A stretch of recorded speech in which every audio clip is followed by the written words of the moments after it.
Welcome back to the update. I'm Tiffany. And I'm Jai. Wow, we got an amazing show for you guys today.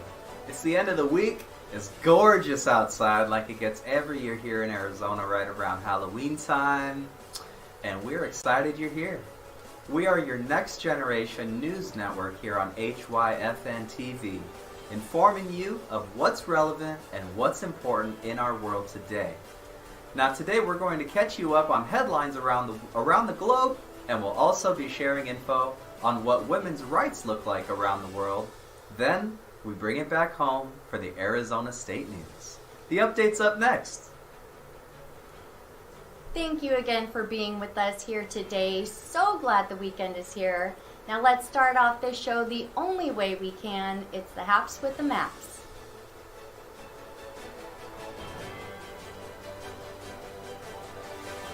Videos have surfaced online of multiple military vehicles driving down the streets of Moscow. Now, many people speculated that it was a coup, and it garnered enough attention that even Russian language pages and channels were intrigued on what was happening. Well, according to reports, they were hosting routine military drills. Now, just a question. If everyone, okay, maybe not everyone, but a lot of people were wondering what was going on, does that seem routine to you? If this is a routine military drill, why is everybody so surprised by it? Now, in another development, Putin is putting his elite friends on notice, as he has just issued an arrest warrant for his goddaughter, nonetheless, who is his mentor's daughter, for voicing opposition against him. Russia's zero-tolerance policy stated it would be shown towards those voicing out criticism on the war against Ukraine, and that clearly includes his friends. Now, Jai's got more on Europe for you. Thank you, Tiff. Now, just like the United States and many parts of the world, rates are increasing. And in Europe, it's at a record speed. The 25-member governing council of the European Central Bank raised its interest rate benchmarks by 0.75 percentage point at a meeting Thursday in Frankfurt. This matches its record increase from last month and joining the U.S. and Federal Reserve in making a series of rapid hikes to tackle soaring consumer prices, reported AP News. Now, the possibility of a recession is very real in Europe and the rest of the globe. Central banks around the world are rapidly raising interest rates, and this is taking the cost of credit for businesses and consumers through the roof. Their goal is to halt the galloping inflation. Due to inflation and the energy crisis going on in Europe, the cost of firewood has drastically increased, and the fear of theft is also on the rise. We hope that they are successful with these efforts. Now, just like here in the US, as for gas in Europe, now Reuters reports that Europe slashed its gas use in August and September as industries cut production in response to soaring prices and scarcity fears with Russian gas supplies. Now, although the cuts were unevenly spread between countries, overall, gas use in the 27-nation European Union did plunge by 14% in August compared with the 5-year average for the month, and by 15% in September. Now, according to the latest data from EU Statistics Office, Eurostat, with a little call on gas-fueled heating over the summer, the curbs were delivered by industry and, in some cases, the electricity sector, as gas prices hit record highs, driven by Russia's move to cut supplies in Europe following its invasion of Ukraine. High gas prices have led to temporary closures of steelworks, smelters, and cement manufacturers across the EU in recent months. Europe's fertilizer producers curtailed more than 78% of their capacity in August. EU countries agreed in July to voluntarily cut their gas demand by 15% from August as they raced to fill gas storage and save fuel for a winter of scarcity due to Russian supplies. Now, with EU gas storage now 94% full and temperatures unusually mild, gas prices have fallen in recent weeks, although they remain higher than a year ago. Moving on to the Iraqi parliament. They have given the long-awaited cabinet approval vote. According to the Times Union, Iraq's parliament gave its vote of confidence to a new cabinet on Thursday. This broke a year-long political stalemate. Now, this is the first government since 2005 that does not include members from the bloc of a powerful Shiite cleric. Iraq held early elections more than a year ago in response to mass anti-government protests that began in October 2019 in Baghdad and across southern Iraq. Protesters called for the overhaul of the political system established after the 2003 United States-led invasion. Following the election, political infighting delayed the forming of a government for more than a year. Now, though violence was anticipated after this vote, none occurred as of yet, and the capital remained quiet. Great news there. We love to hear peace. Peace in the Middle East. Now, Israel and Lebanon have finalized an agreement defining their maritime borders in the Mediterranean on Thursday, officially settling a years-long maritime border dispute involving major oil and gas fields. Now, as reported by CNN, the neighboring countries, still formally at war, had been at odds for years over an area of the sea off the coast of Israel and Lebanon. The area in question touches the Karish oil and gas field and a region known as the Quna Prospect. The deal gives oil and gas rights in the Karish fields to Israel, while Lebanon gets access to the Quna project. Now, with Israel earning 17% of the profits, both presidents posted statements on Twitter, and meanwhile, Israeli Prime Minister mentioned an enemy country recognizing the state of Israel. Lebanon's President Michel Aoun, however, made it clear that they did not. Moving on to China.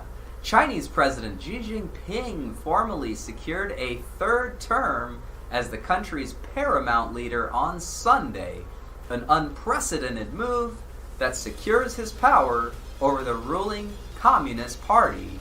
Now, Xi made quick moves by making a 7-member committee in the Communist Party's inner circle and ousted Premier Li Keqiang. Sorry, no idea. But the second in command of the party and Xi Jinping's predecessor, former president Hu Jintao, who was seen on video being completely ushered out of the Communist Party congressional ceremony. Check this out.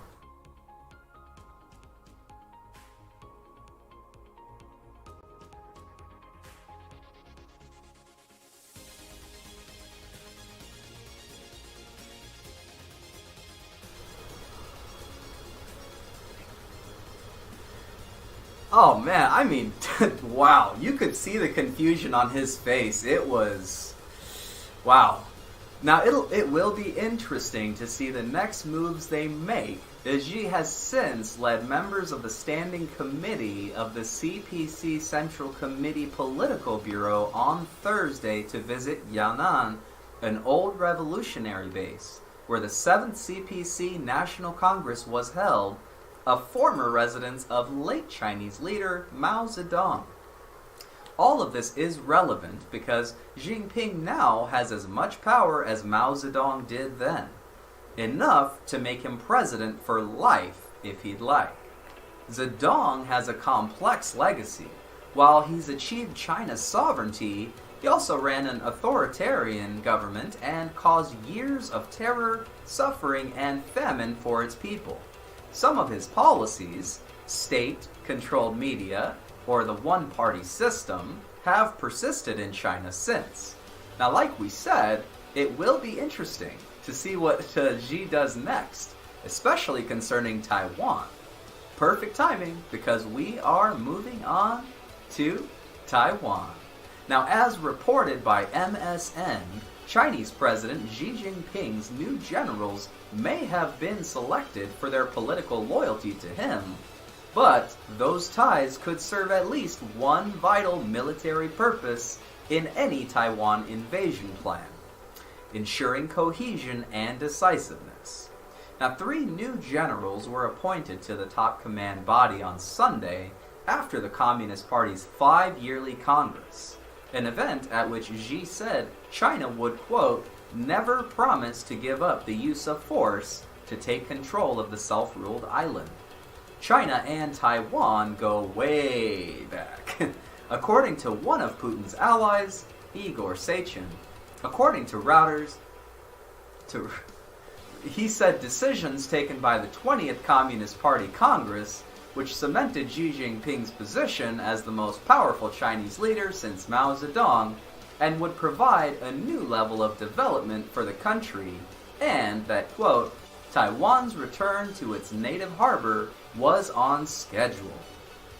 Now, Taiwanese President Tsai Ing has said the island will not bow to mainland China. He has also called for constitutional reform in Taiwan. Now, Tiff's going to bring us back home to America. Yes, thank you, Jai. Well, it is the countdown time for the man who is currently the richest in the world, Elon Musk. Now, back 6 months ago, he offered to purchase Twitter, and what ensued was a little bit crazy. We weren't sure if Musk was going to purchase Twitter or not, and with it being back on the table, he has until 5 p.m. Delaware time to make that happen. If not, a judge will decide if Twitter can force the purchase. Now, while Musk deals with Twitter and all that comes with it, and it's also facing trial this November, Tesla is also currently the subject of a criminal investigation by the U.S. Department of Justice over claims its cars and SUVs can drive themselves. Now, while the department is looking into whether Tesla has misled consumers, investors, and regulators, language on Tesla's website does state that drivers must still pay attention to the road while using it, and that it can be overridden by steering, applying the brakes, or using the cruise control stalk to deactivate, which according to Yahoo could complicate a potential case against the company.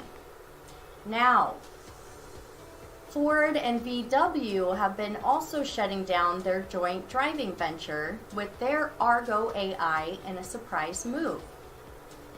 Now, we just talked about Elon Musk's issues.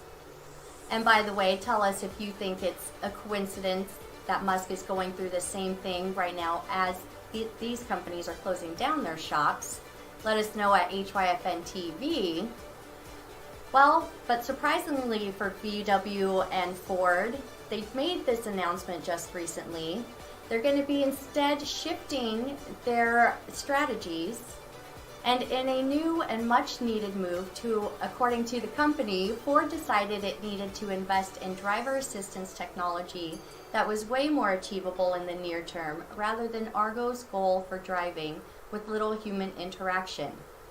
Meanwhile, both companies continue to cooperate on electrical and commercial vehicles in the US and Europe. They shouldn't feel too bad though. Shares in companies spearheading development such as Aurora Innovation Inc. have plunged some 80% this year, while Intel Inc. listed Mobileye autonomous driving business at less than half of the $50 billion it reportedly targeted less than a year ago. Don't move a muscle. When we come back, we are talking about women's rights around the world.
Welcome back to the update on the HYFN TV network.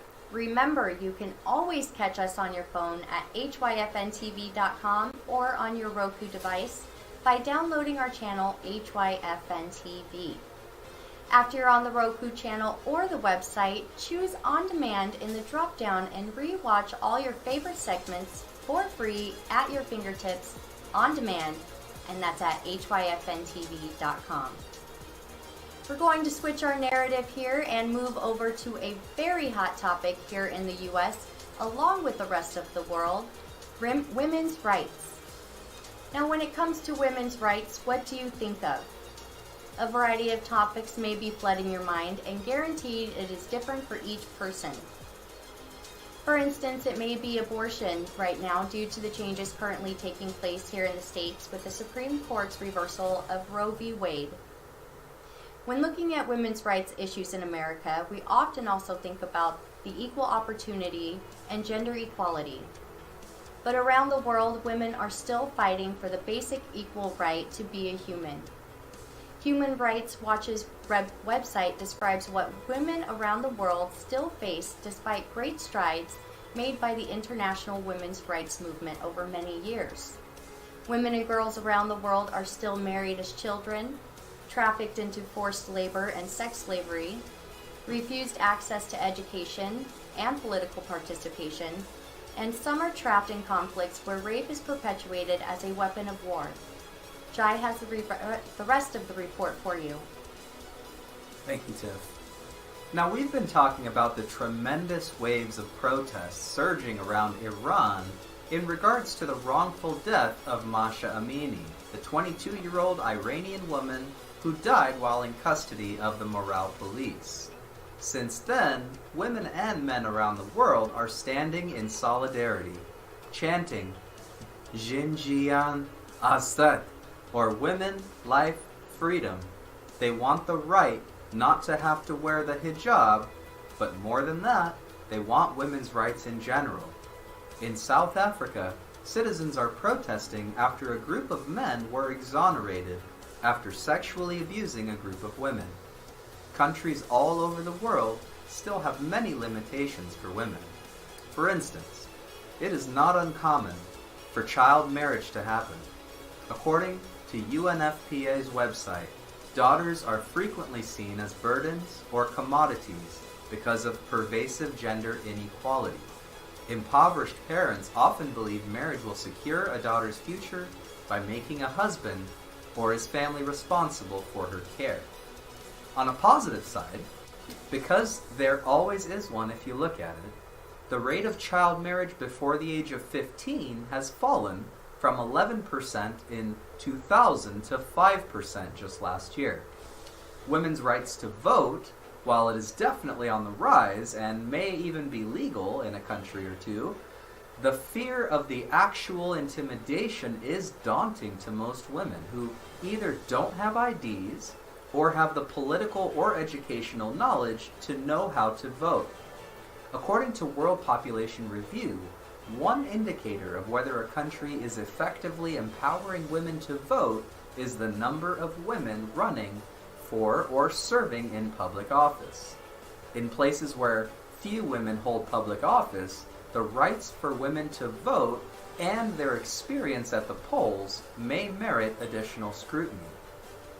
What's been great to see around the world is the movement growing from country to country, all with one mission in mind: women, life, freedom. Let's all take a moment to be grateful. In fact, this is something that I do often, make a gratitude list in the morning. Write down at least 3 or 4 or 5 things that we're grateful for, thankful for. And it doesn't have to be things. How about starting right in the center? Heart, mind, body, family, even the things we cannot buy that continue to give us more gifts and more gifts as we continue to flourish in those relationships. They don't follow the rule of diminishing returns like we all learned about back in econ. These are the beautiful aspects of life that we should all cherish.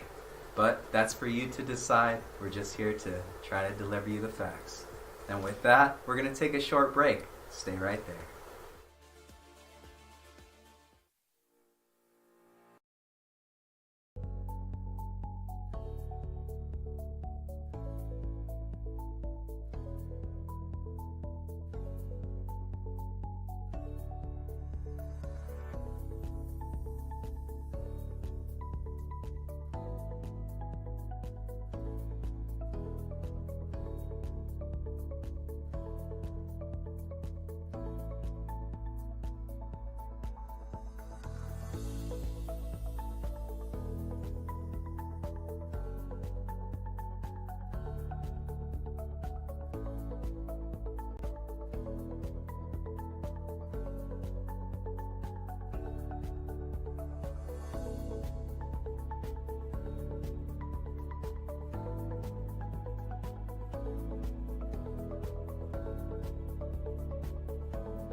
welcome back to the update. It is one of our favorite segments, This Day in History, with one of our favorite guys, Jai.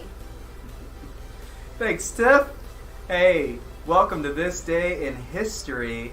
We're going to do it a little different today because we found some birthdays and we thought, hey, let's go ahead. It's Halloween weekend. We're going to drop some of these anniversaries of entries into the world. So number 1, we got John Laurens. Not Ralph Lauren, but John Laurens. Now back in the day, 1754 to be specific, wow. Mr. John Laurens was born. Now he was an American soldier and statesman from South Carolina during the American Revolutionary War, and was best known for his criticism of slavery and his efforts to help recruit slaves to fight for their freedoms as U.S. soldiers. Wow, way to move the buck. Gotta love it. Moving on, Dr. Jonas Salk, who is unfortunately no longer with us, may he be resting in peace, was responsible for discovering and developing the first successful inactivated polio vaccine. Now, you younger kids may not know it's actually not a game you play in the pool, but your parents and grandparents do. Now, check this out. Here's a picture of what they called the iron lung. It's a ventilator which people who contracted respiratory polio used. Crazy looking, right? Thank goodness. Salk discovered the vaccine. Before then, polio epidemics occurred, with the worst being in 1952, where over 3,000 lives were lost. Dr. Salk was an American physician and medical researcher. He actually became part of a group that worked on developing an immunization against the flu, and then was the associate professor of bacteriology and head of the virus research laboratory at the University of Pittsburgh School of Medicine. Wow, that's where he began his polio research. Way to go, Doc! Now, moving on. We have Bill Gates. He is 66 years old today. If you don't know who Bill Gates is, he's an American businessman and billionaire who founded Microsoft. No big deal, right? That's just a little company. Maybe you've heard of him, I don't know. Gates is a brilliant coder who started when he was in his teens, which is also when he created the first computer program. Wow. This kid was destined for greatness. And for all of you students out there, get this. He scored near perfect on his SATs, 1590 out of 1600. Guess what? He was also a college dropout. Now, we're not saying college isn't useful, but it's not for everybody, and that's okay. You know, Gates and his Microsoft partner Paul Allen were just in their 20s, actually, when they registered the Microsoft trademark. And 11 years later, Gates became the world's youngest billionaire at just 31 years old when the company went public. Now, we wish this next one was as cool as Bill Gates, but instead, he's famous for all the wrong reasons. But hey, it's his birthday, so, you know, that's cool. Mahmoud Ahmadinejad, he was 65 years old today, and his historical highlight includes being the president of Iran from 2005 to 2013. Worldwide, he has been viewed as having disregard for human rights, and inside of Iran, he was considered controversial. He was majorly criticized for his economic policies, with one of them being gas rationing. Now, during his second term, there were widespread protests held domestically, and they garnered criticism from the West, but despite this, he still prevailed. Once election time came again in 2017, he tried to run for a third term.